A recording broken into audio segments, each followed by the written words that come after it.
Chapter 4 makes a quick reference to Nim Chimpsky. This chimpanzee would mimic his trainer by washing dishes, but there appeared to have been a problem. What was the problem?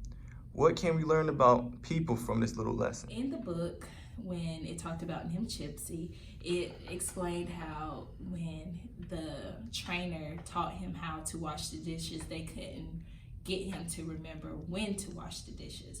So this correlates with autism because it's hard to grasp the mental representation, but the physical representation of maps or even diagrams, that it would be easier for them to imitate how they do it in their own feelings or in their own way, but even though we wouldn't kind of understand it.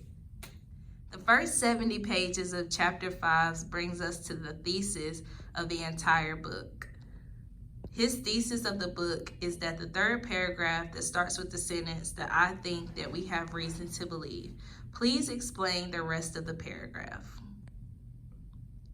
The author's thesis states that there are different drives and batteries for reasoning communication, and that logic is spread across all cultures. There's a common logic across all cultures because of natural selection and evolution.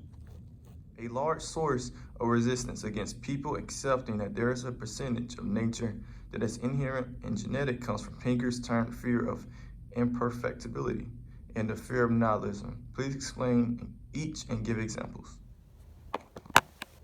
Okay. Picker termed the fear of imperfectibility in chapters 9 and the fear of nihilism in chapter 11.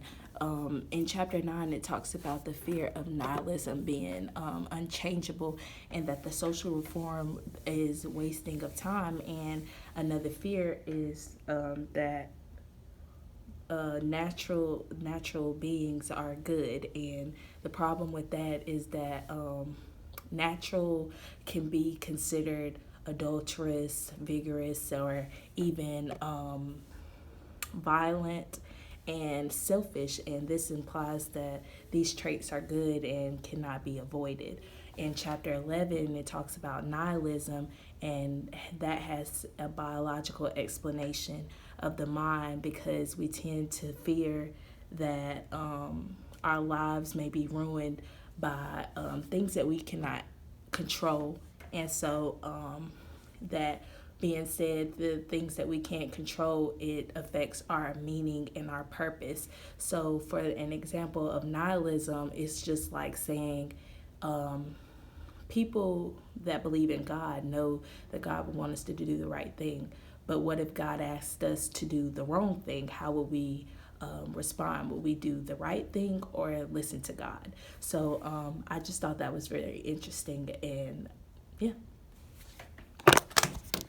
In the beginning of chapter 10 addresses why people potentially fear determinism.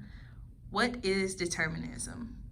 Also, why do some fear acknowledging the existence of biological connections to human nature due determinism? Give examples. Determinism is the philosophy that we have no free will and our activity is caused by physiological activity in the brain. We fear that acknowledging a biological component to human nature, we fear that because what will happen is we will have excuses to why killers are killers, and we wouldn't be able to change that. For example, if psychopaths could possibly get away with murder because they're just programmed to be like that. They're just programmed to like killing, and you really can't fault them for something they're programmed to be, you know.